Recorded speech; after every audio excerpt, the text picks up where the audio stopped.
pero con los obstáculos que encontramos cuando empezamos a manifestar algún fruto respecto de los procesos que vivimos con Dios y nos encontramos con dificultades, con oposición, con cuestiones difíciles.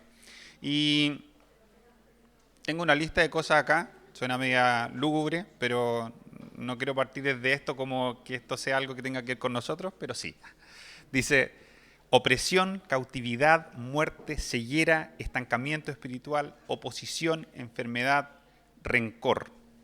Así, entre comillas, vive el mundo que no conoce a Dios, constantemente con estas cosas, pero también nosotros en parte vivimos con algo de esto en esas áreas de nuestra vida que no dejamos ser redimidas por Cristo.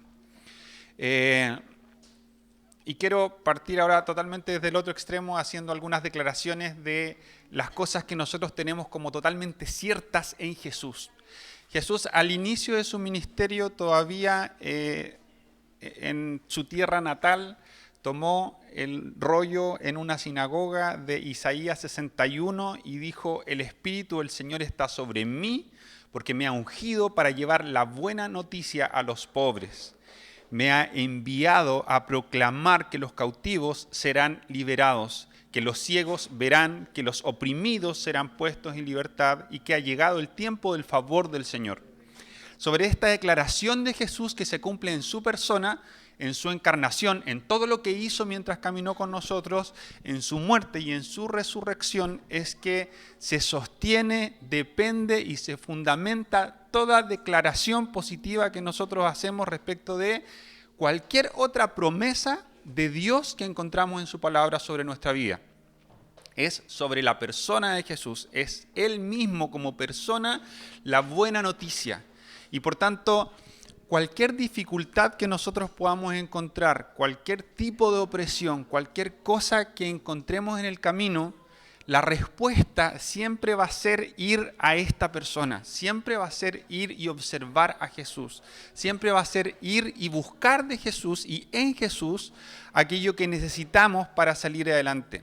Y la promesa de Él, aquella que se inaugura públicamente en este momento al leer esto acerca de sí mismo, es justamente que tanto los pobres, los cautivos, los ciegos, los oprimidos han recibido con la encarnación de Cristo la promesa cumplida de que el tiempo favorable de Dios se inauguró.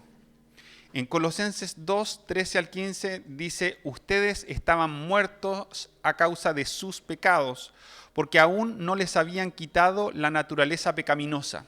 Entonces Dios les dio vida con Cristo al perdonar todos nuestros pecados. Él anuló el acta con los cargos que había contra nosotros y la eliminó clavándola en la cruz. De esta manera desarmó a los gobernantes y a las autoridades espirituales, los avergonzó públicamente con su victoria sobre ellos en la cruz. Lo que quiero compartir con ustedes está en Efesios 6, del 10 al 18, pero estos versículos que leí son el contexto para entender esta dimensión que vamos a encontrar, esta dimensión activa que vamos a encontrar de cómo nosotros podemos tomar decisiones que nos llevan a resguardar nuestra vida de lo que las tinieblas buscan hacer en nuestra contra para destruir. Así como es imprescindible que cualquiera que vive bajo opresión, bajo ceguera, aquellos que están cautivos tengan un encuentro explícito, personal con Jesús, con el mensaje de la cruz, también es necesario que cada cierto tiempo nosotros podamos revisar nuestra vida para advertir en qué áreas de ella, tanto en lo personal, en lo individual como en lo colectivo, que nos cuestionemos en nuestra vida comunitaria en qué áreas de pronto estamos permitiendo a través de concesiones, a través de ciertos tipos de pactos que venga nuevamente sobre nosotros opresión, a pesar de haber sido libres en Cristo. Venga sobre nosotros ceguera, a pesar de que nuestra vista ha sido abierta en Cristo. Todo esto descansa sobre la convicción de que es lo que Jesús ha hecho lo que nos da la garantía de que lo que nosotros podemos hacer para alinearnos con su obra puede traer efectos reales sobre nuestra vida y sobre la comunidad que nosotros conformamos.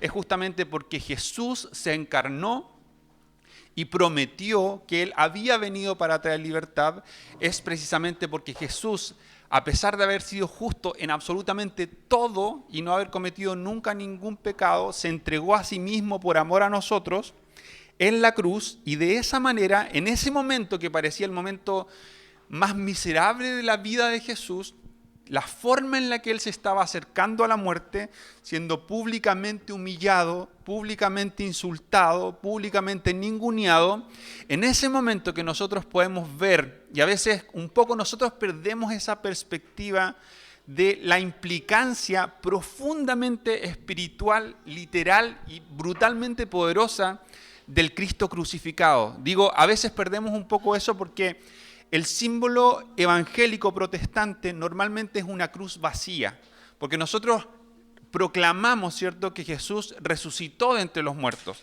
Y eso es indispensable. De hecho, Pablo dice, si Jesús no resucitó, entonces nuestra fe sería vana. Todo lo demás no tendría sentido. Pero no tendría sentido justamente porque a través de la resurrección Jesús dio testimonio de que todo lo que había dicho antes acerca de sí mismo era verdad. Y aun cuando esto es totalmente cierto, es indispensable y es básico para nuestra comprensión del Evangelio, a veces también necesitamos poder mirar la cruz con Cristo todavía en ella.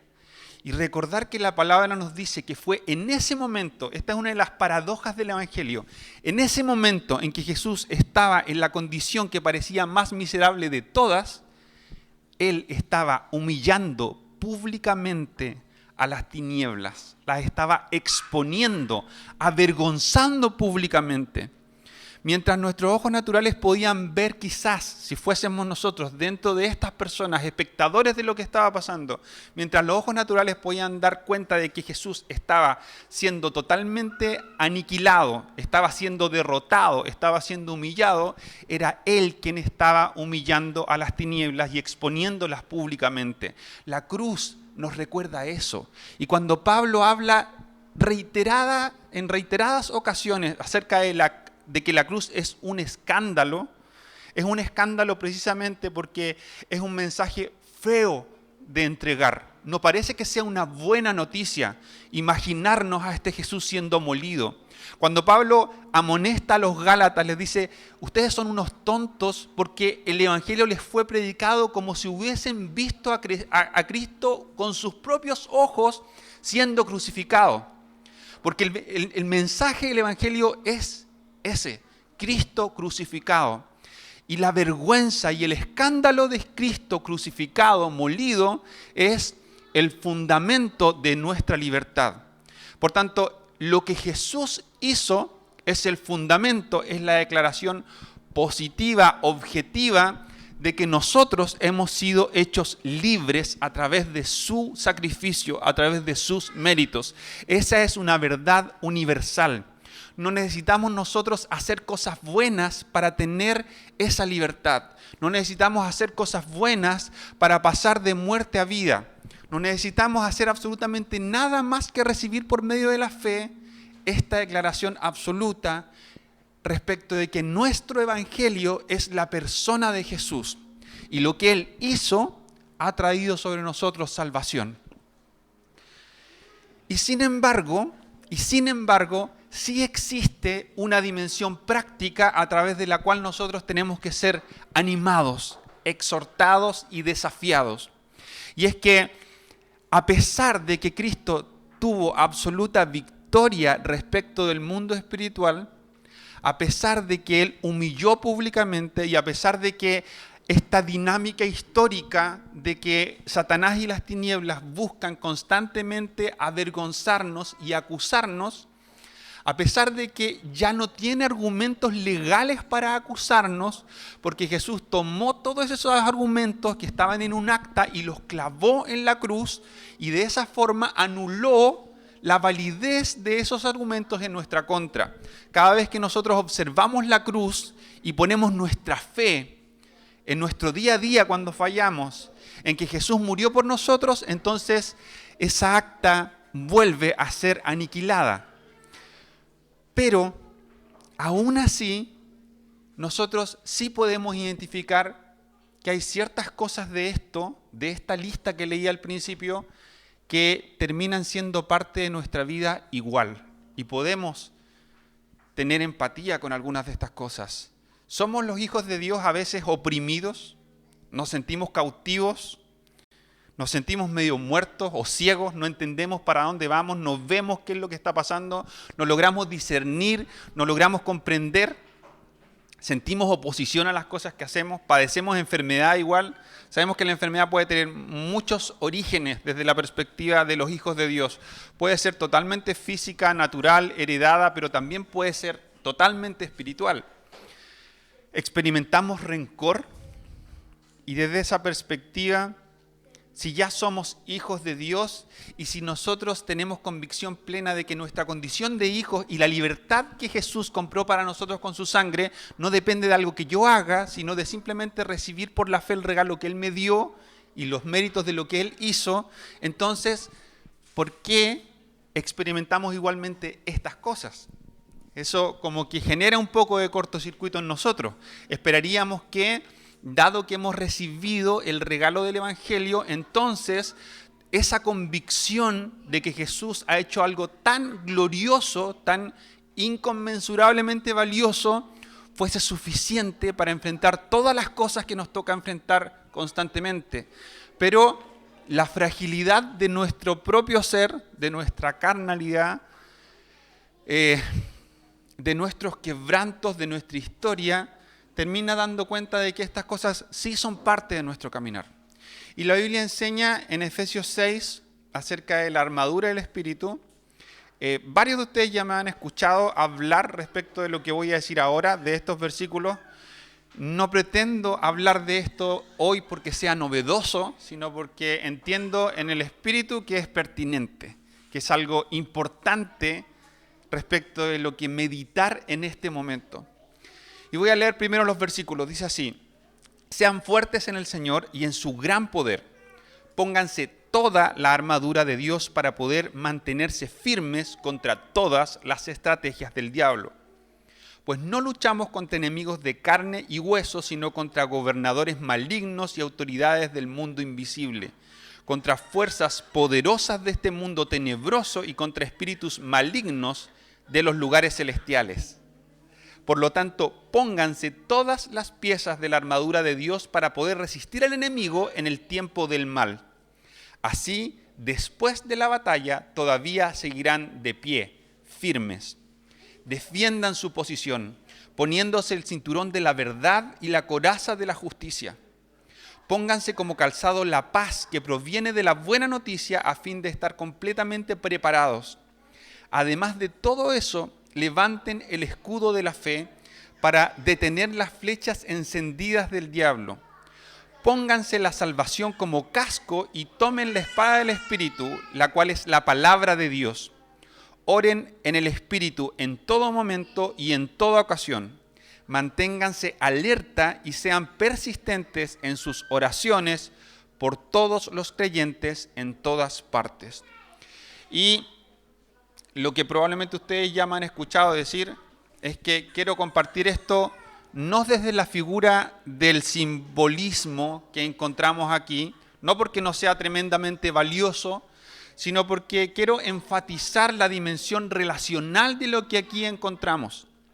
No quiero hacerles un paralelo respecto de por qué la verdad es como un cinto y por qué la salvación es como un casco.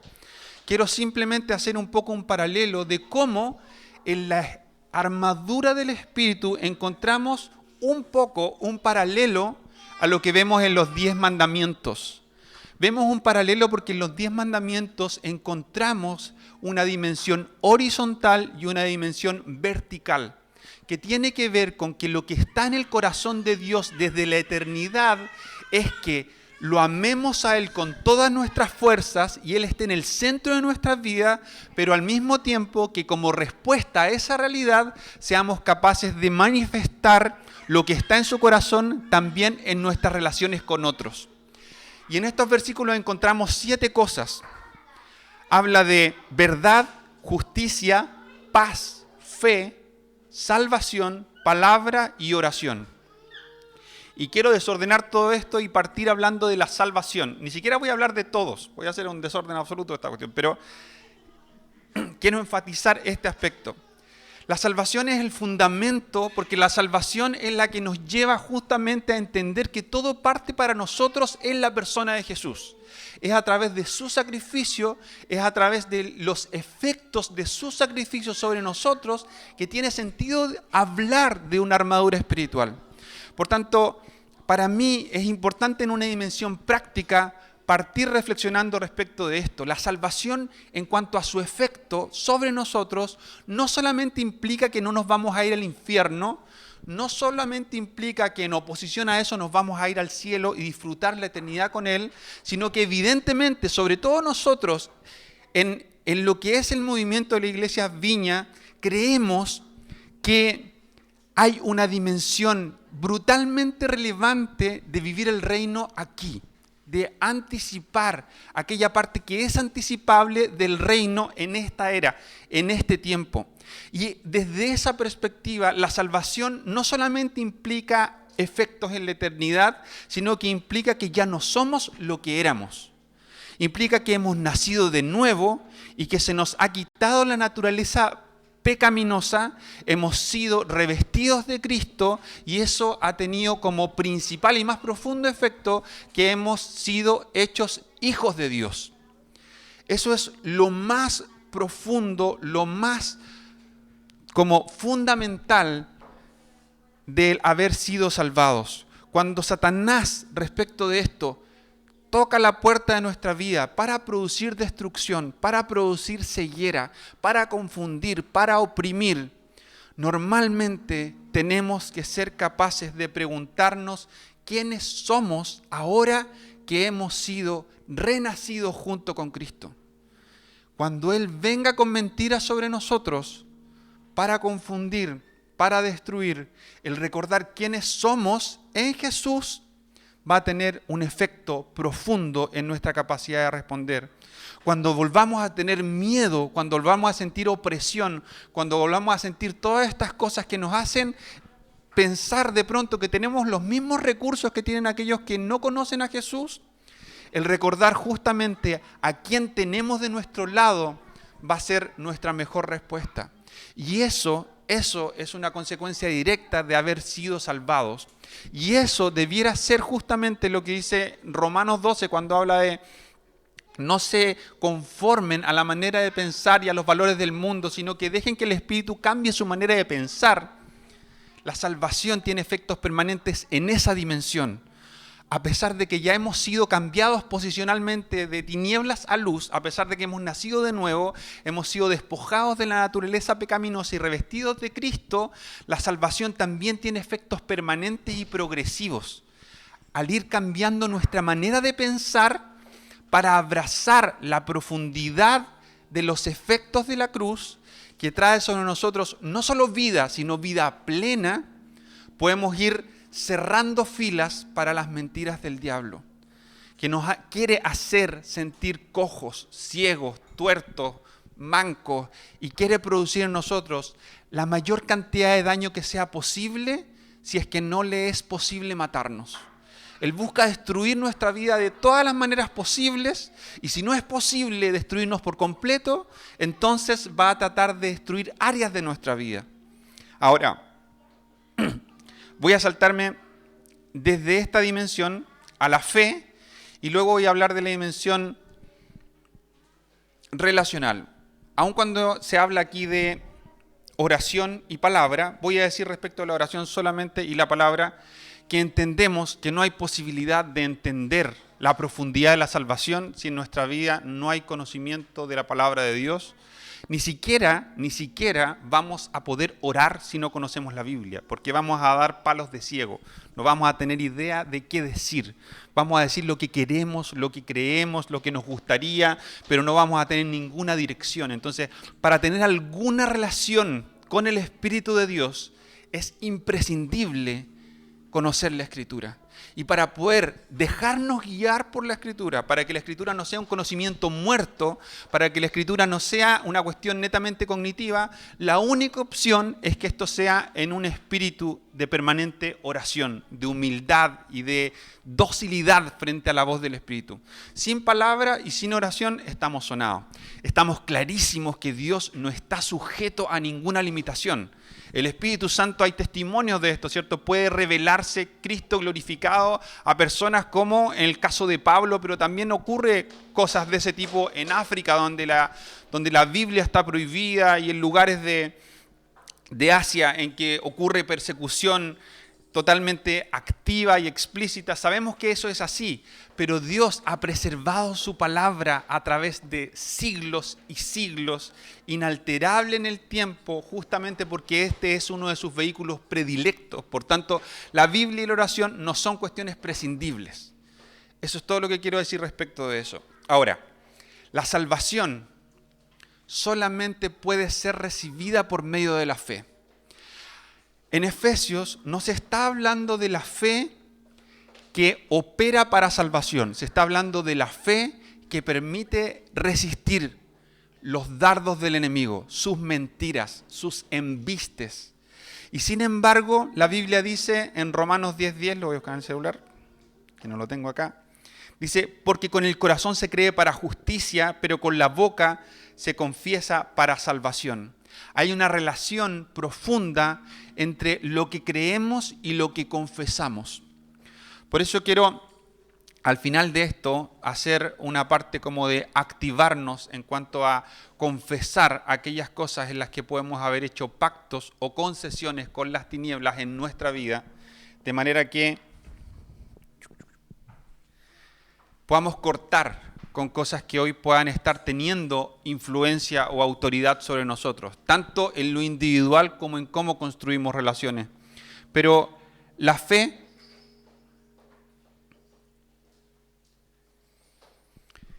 es justamente aquello que nos permite recordar y tener convicción de que lo que Jesús ha dicho, lo que el Padre ha dicho, lo que el Espíritu ha dicho acerca de su relación con nosotros, acerca de sus promesas y acerca de cómo Él encausa la historia para la gloria de su nombre y para plenitud de sus hijos, es cierto.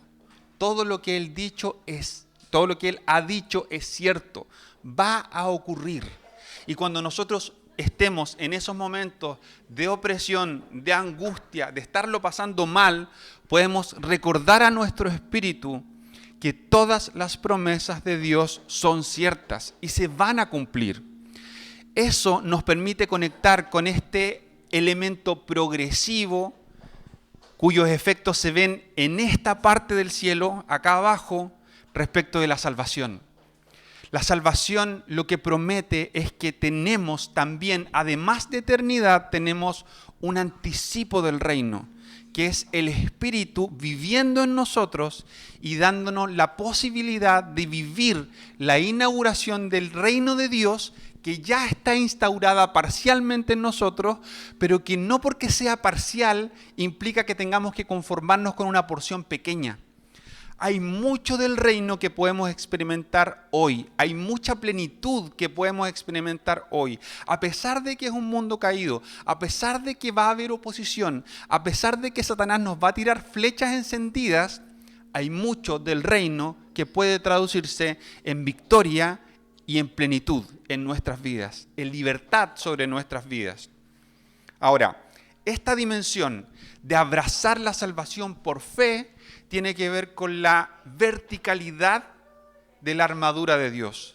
La verticalidad de la armadura de Dios tiene que ver con que cada vez que venga temor, cada vez que venga duda, cada vez que estemos sintiendo que nuestras oraciones llegan al techo y no sabemos por qué, cada vez que pasan cosas totalmente malas y no entendemos su origen, el recordar quién es Jesús en nosotros y cómo esto ha cambiado nuestra identidad, cómo el ser hijos de Él, cómo el confiar en la veracidad de sus promesas puede cambiar nuestra perspectiva en un momento, es justamente el recordar en nuestra intimidad con Dios que tenemos recursos para salir victoriosos frente a todo este mundo espiritual que contra nosotros solos resulta ser abrumadormente fuerte, resulta ser tremendamente poderoso, pero cuando nosotros nos escondemos y nos refugiamos en la verdad del Evangelio, entonces podemos ser más que vencedores. Porque Jesús es más que vencedor. Porque aún a las potestades jerárquicas de las tinieblas que llegan a niveles brutalmente insospechados para arriba de poder, ellos fueron humillados públicamente por Jesús en su peor estado. Imagínense cómo tiemblan ante el nombre de Jesús en su gloria. Imagínense cómo tiemblan si fueron humillados públicamente cuando Jesús estaba todo roto y molido. Imagínense cómo tiemblan ahora que a Jesús le fue dado un nombre que está por sobre todo nombre, ante el cual toda rodilla se dobla y toda lengua confiesa que Él es el Señor. Las potestades pueden ser mucho más fuertes que nosotros, pero tiemblan de pánico delante de nuestro Jesús. Y si el Padre no escatimó moler y dejar moler a su propio Hijo por pasión por nosotros, ¿cuánto más no nos va a dar victoria haciendo eco de esa victoria gloriosa de Jesús cada vez que se lo pidamos? Cada vez que clamemos y que digamos, Padre, necesito en mi impotencia, en mi debilidad, en mi quebranto, que una vez más la cruz vuelva a manifestar su poder sobre mi vida. ¿Cómo no va a estar dispuesto Dios a darnos victoria en esas cosas si Cristo ha sido glorificado? Si Cristo está en un lugar ahora exaltado por sobre todas las cosas. Entonces, tenemos un recurso absolutamente inamovible, un recurso que es un sustento que no puede ser conmovido por nada en la persona de Jesús.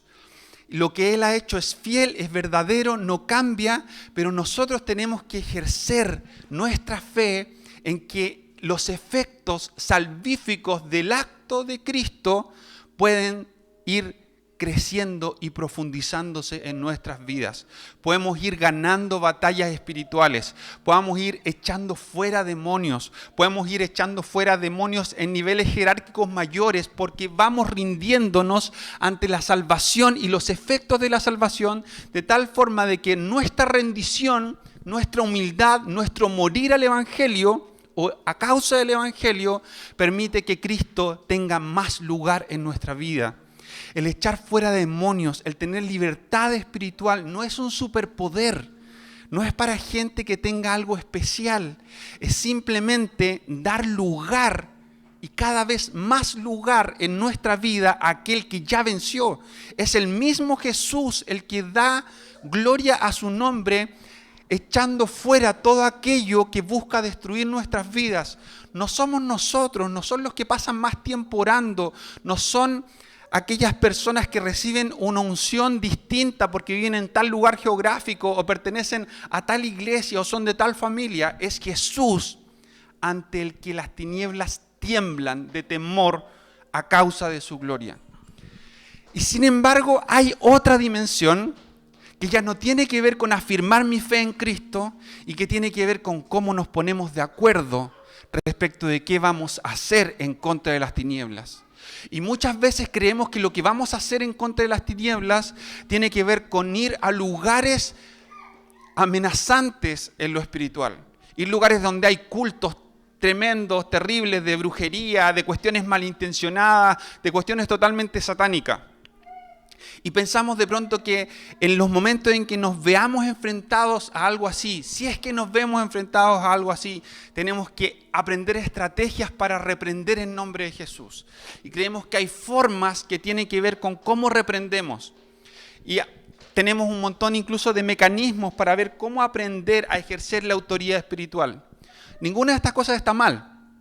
No están mal estas cosas. Efectivamente, hay gente a quien Dios ha capacitado para capacitar a otros a fin de conocer cómo ejercemos la autoridad de Cristo en nuestra vida. Eso es verdad.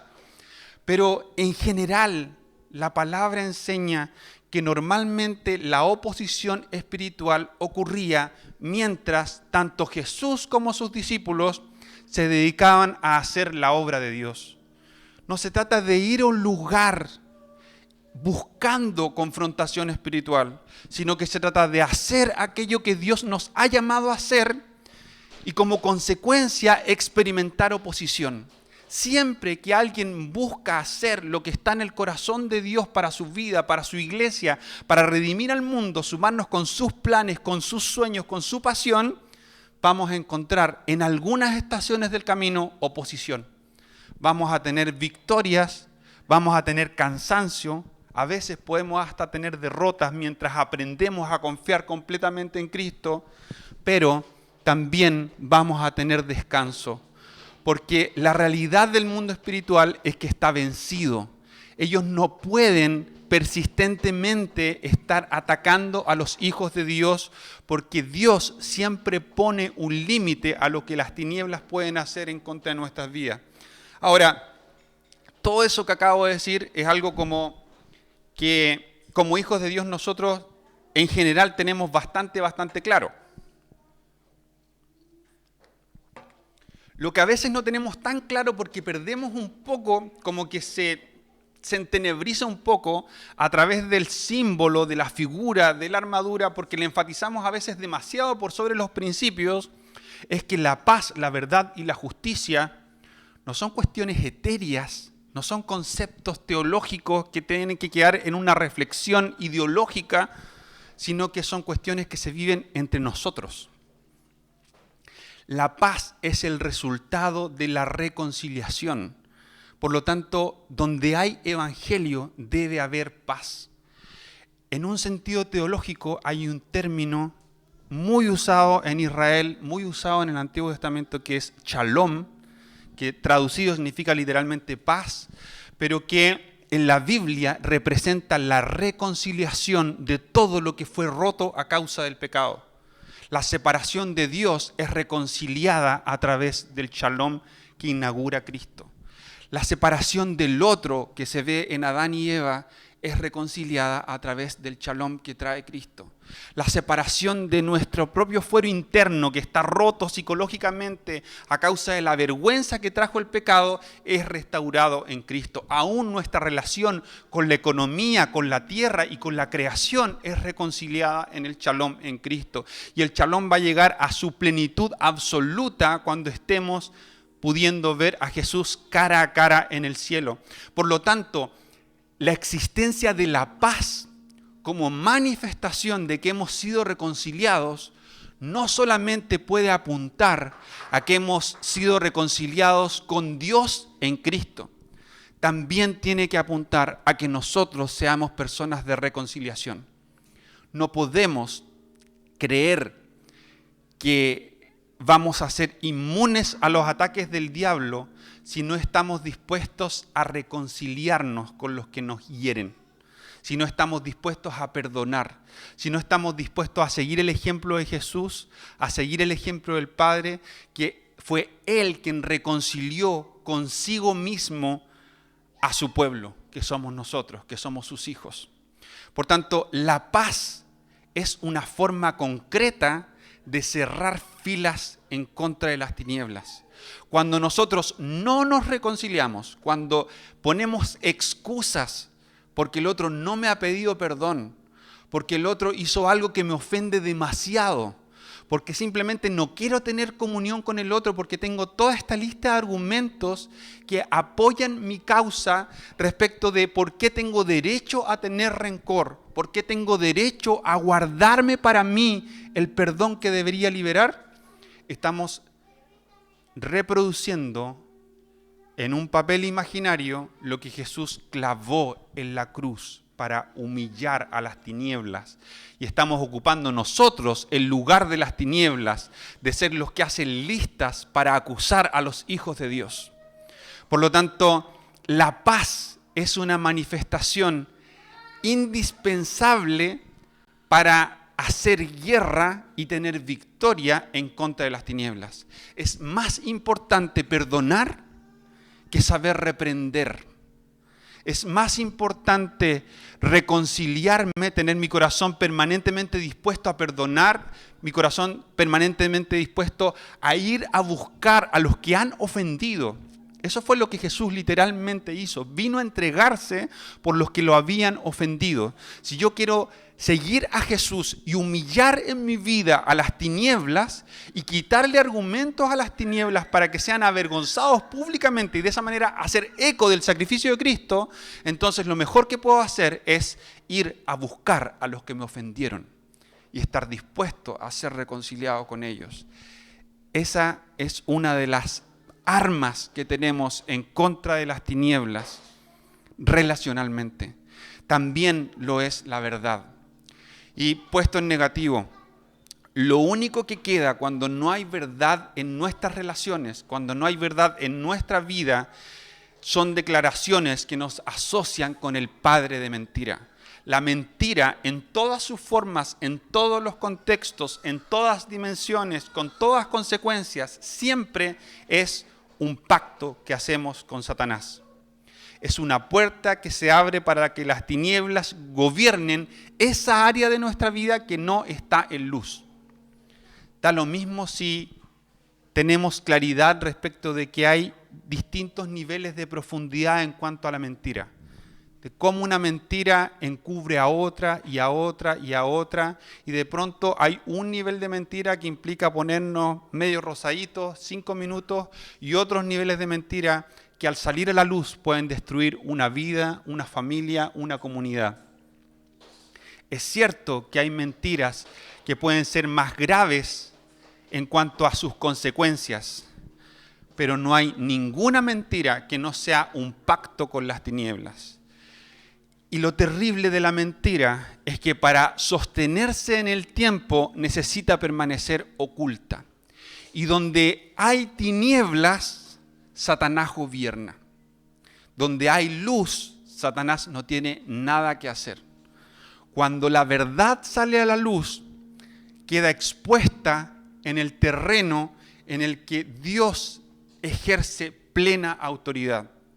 Por lo tanto, tenemos que entender que una forma de aliarnos y alinearnos con Dios es hablar verdad unos con otros permanentemente. Tener sabiduría para tratarnos con amor. No es lo mismo verdad que una franqueza inmisericordia.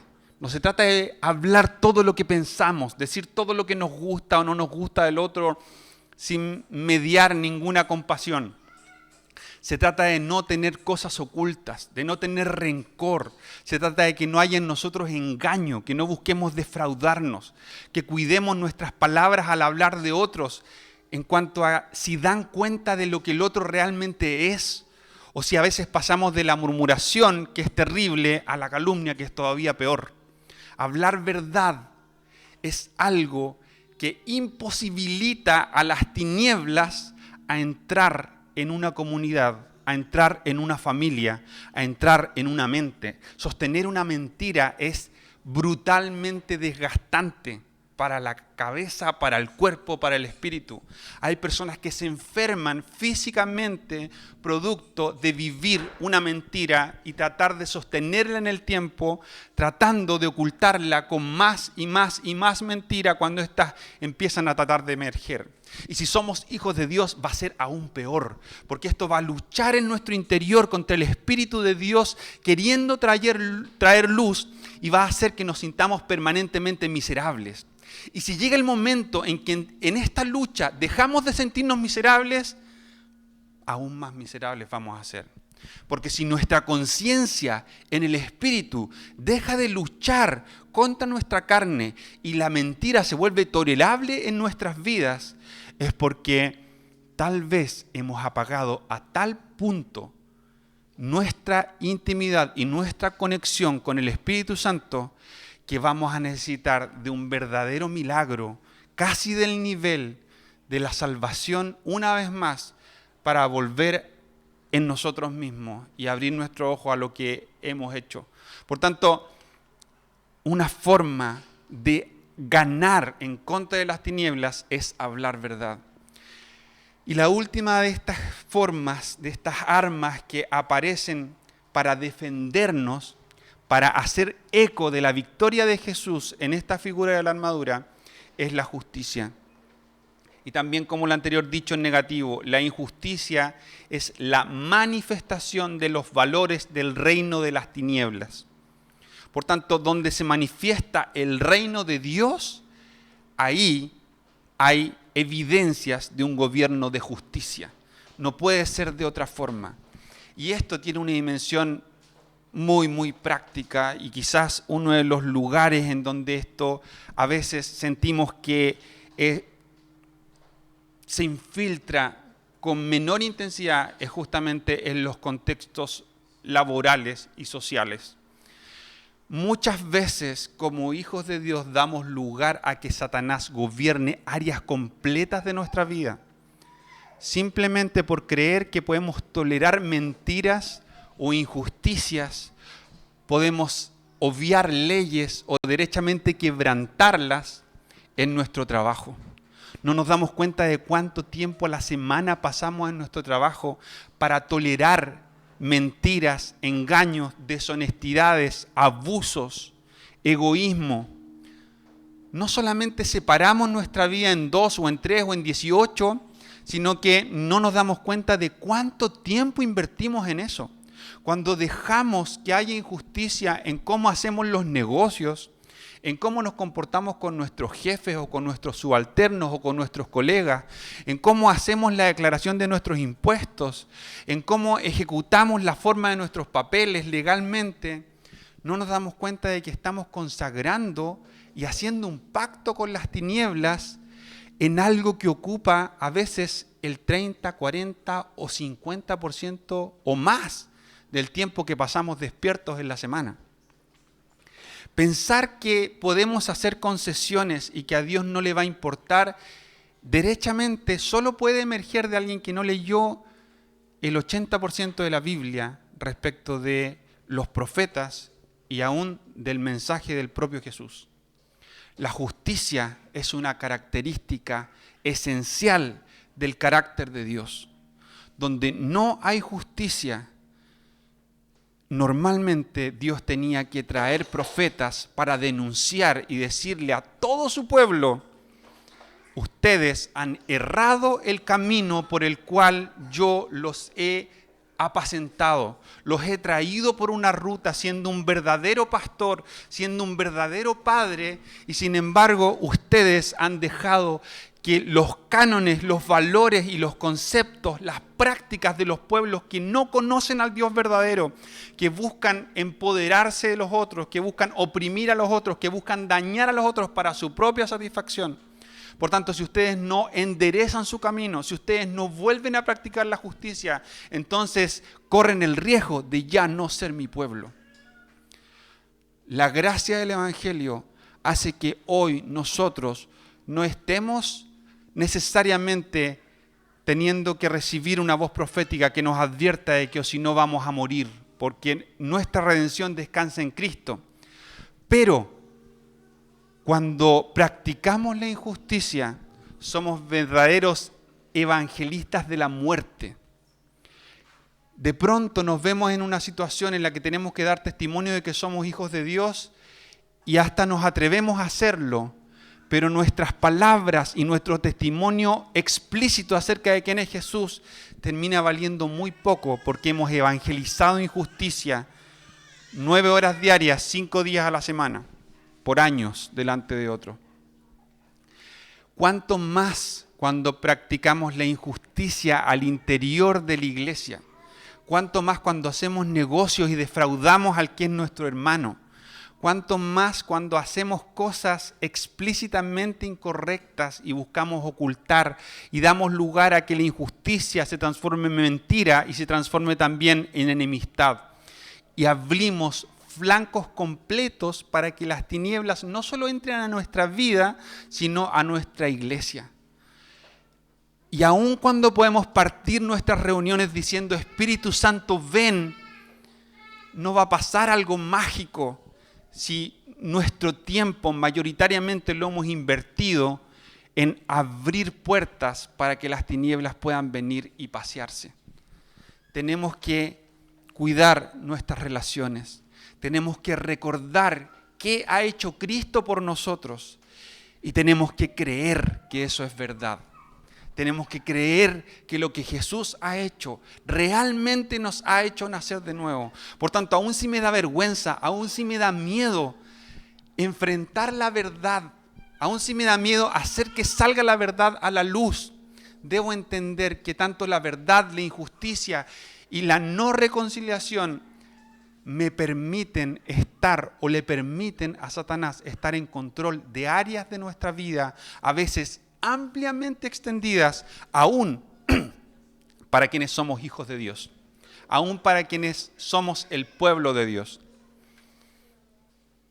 Y quiero leer lo que leía al principio de nuestra reunión de hoy, porque estas cosas son difíciles, es difícil hablar verdad. Y de pronto, el ser exhortados para hablar verdad parece que, más que un mensaje de gracia, es un mensaje que eleva la vara y habla de un costo. Hay un costo en decir la verdad. Hay un costo mayor en sacar la verdad a la luz cuando hemos caminado en mentira. Hay un costo cuando exponemos aquellas áreas de nuestra vida en las que hemos sido injustos. Hay un costo cuando nos atrevemos a perdonar a los que nos han herido, cuando salimos a buscar a los que nos han herido para perdonarlos y bendecirlos. Eso tiene un costo. Parece no ser un mensaje de gracia. Pero esto es posible justamente porque los recursos que tenemos para que esto sea una posibilidad están en el Espíritu que habita en nosotros como consecuencia de que somos hijos. Dado que somos hijos, Dios mismo ha depositado su Espíritu en nosotros para que podamos vivir espiritualmente. Y aun cuando Satanás busca convencernos de que lo peor que nos puede pasar es que seamos expuestos en la mentira, es que seamos expuestos en la injusticia, la verdad es que si hemos practicado estas cosas, lo mejor que nos puede pasar es que todas ellas salgan a la luz. Porque cuando nuestra vergüenza emerge en la luz, podemos arrepentirnos y Jesús puede volverlas a clavar en la cruz y decir, no importa si practicaste la injusticia por largo tiempo, dado que confesaste tu pecado delante de mí y que lo presentaste a la luz, entonces cuando Satanás y las tinieblas vengan a decir que tú eres un mentiroso, una mentirosa, un injusto, que tú eres un mensajero de enemistad, el argumento de Dios para juzgarnos y darnos todas sus bendiciones, no solo en la eternidad, sino para hacer las cosas nuevas otra vez hoy, en nuestra familia, en nuestro trabajo, en nuestra iglesia, en nuestras relaciones, va a ser que Jesús murió por nosotros y nosotros nos arrepentimos de lo que habíamos construido en las tinieblas. Y la gracia es una ridiculez, es algo loco, pero es así. Cuando nos arrepentimos, no hay nadie ni nada que nos pueda acusar. ¿Qué podemos decir acerca de cosas tan maravillosas como esta? Si Dios está a favor de nosotros, ¿quién podrá ponerse en nuestra contra? Si Dios no se guardó ni a su propio Hijo, sino que lo entregó por todos nosotros, ¿no nos dará también todo lo demás? ¿Quién se atreve a acusarnos a nosotros, a quienes Dios ha elegido para sí? Nadie, porque Dios mismo nos puso en la relación correcta con Él y Dios tiene el poder de volver a ponernos en la relación correcta con Él, aun si nos hemos desviado, en lo que sea que nos hayamos desviado y sin importar cuánto nos hayamos desviado, una y otra vez Dios puede volver a ponernos en la relación correcta con Él. Entonces, si hemos vuelto a ser puestos en la relación correcta con Él, después de ser hijos y desviarnos, aún en ese contexto, ¿quién nos condenará? Nadie, porque Cristo Jesús murió por nosotros y resucitó por nosotros y está sentado en el lugar de honor a la derecha de Dios e intercede por nosotros. ¿Acaso hay algo que pueda separarnos del amor de Cristo? ¿Será que Él ya no nos ama si tenemos problemas o aflicciones, si somos perseguidos o pasamos hambre o estamos en la miseria o en peligro o bajo amenaza de muerte? ¿Será que cuando nos han pasado cosas malas es como consecuencia de que Jesús nos dejó de amar? ¿Será que porque experimentamos oposición u opresión en lo espiritual, el que suframos en este mundo es una evidencia de que Jesús o que el Padre nos dejaron de amar? Como dice las Escrituras, por tu causa nos matan cada día, nos tratan como ovejas en el matadero. Pero claro que no. A pesar de todas estas cosas, nuestra victoria es absoluta por medio de Cristo, quien nos amó. Pareciera a veces que nuestra victoria es solo parcial porque seguimos experimentando miserias. Pero la Biblia dice, y podemos recordar a nuestro espíritu y a nuestra mente, que nuestra victoria es absoluta por medio de Cristo quien nos amó. Y estoy convencido de que nada podrá jamás separarnos del amor de Dios. Ni la muerte, ni la vida, ni ángeles, ni demonios, ni nuestros temores de hoy, ni nuestras preocupaciones de mañana. Ni siquiera los poderes del infierno pueden separarnos del amor de Dios. Ningún poder en las alturas ni en las profundidades. De hecho, nada en toda la creación podrá jamás separarnos del amor de Dios que está revelado en Cristo Jesús nuestro Señor. Padre, en el nombre de Jesús, queremos ahora apartar un tiempo y clamar por dirección de tu Espíritu para que nos sea revelado a nuestro espíritu por ti aquello que necesita salir a la luz en nuestras vidas.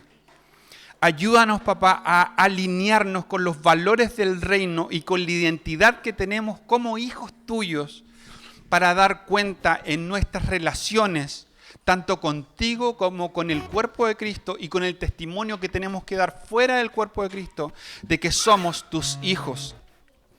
Papá, en el nombre de Jesús, yo te pido que ahora podamos orar y podamos atrevernos incluso a orar unos por otros, si es necesario confesar, que podamos tener esta convicción, que si confesamos nuestros pecados unos a otros, que si confesamos nuestros pecados delante de ti, que si somos suficientemente humildes para reconocer nuestra necesidad de ti en todas las áreas de nuestra vida, una y otra vez tú eres fiel y justo para perdonarnos y para limpiarnos de maldad. Papá, yo te pido ahora y te pido, Espíritu Santo, que podamos entender, y pienso muy específicamente en nosotros como congregación, en la casa del Padre, lo que Dios nos ha venido hablando hace un tiempo, en la visión de ser una familia sana, madura y que se expande. Papá, que no nos quedemos en un eslogan, que no nos quedemos en una declaración marquetera o que suene de buena onda. Que el ser familia tenga que ver con impartirnos justicia unos a otros, con tratarnos justamente. Que el ser familia implique que nos honremos hablando la verdad con amor. Que el ser familia implique que la honra que nos brindamos unos a otros para levantar adoración de honra a ti sea el reconciliarnos cuando nos herimos, el perdonarnos las veces que sea necesario, porque tú nos has perdonado todas las veces que lo hemos necesitado. Y vuelves a abrir la puerta para nosotros, no porque necesariamente estemos teniendo una vida miserable. Tal vez tú estás llenando muchos espacios en nuestra vida, pero hay áreas en las que hemos hecho concesiones, en las que hemos hecho pactos. Y yo no sé si en tu vida hay mucho que has concedido a las tinieblas o hay solo un poco, pero yo te animo a que podamos buscar ahora juntos la presencia de Dios, podamos pasar acá adelante. No necesariamente tenemos que confesar con nuestros labios para que otros escuchen lo que necesitamos declarar delante de Dios, pero sí necesitamos declararlo con nuestros labios. A veces, el que otro nos acompañe en oración es necesario, porque somos un cuerpo. Y en ese sentido, no solamente creemos que somos hechos libres, sino que también creemos que esa libertad nos da la posibilidad de caminar en libertad. No solamente somos hijos, sino que podemos tener la posibilidad de reclamar todas las otras cosas que vienen como consecuencia bendita de ser hijos. Y a veces esa parte como que la pasamos por el aro, la dejamos pasar y no la aprovechamos.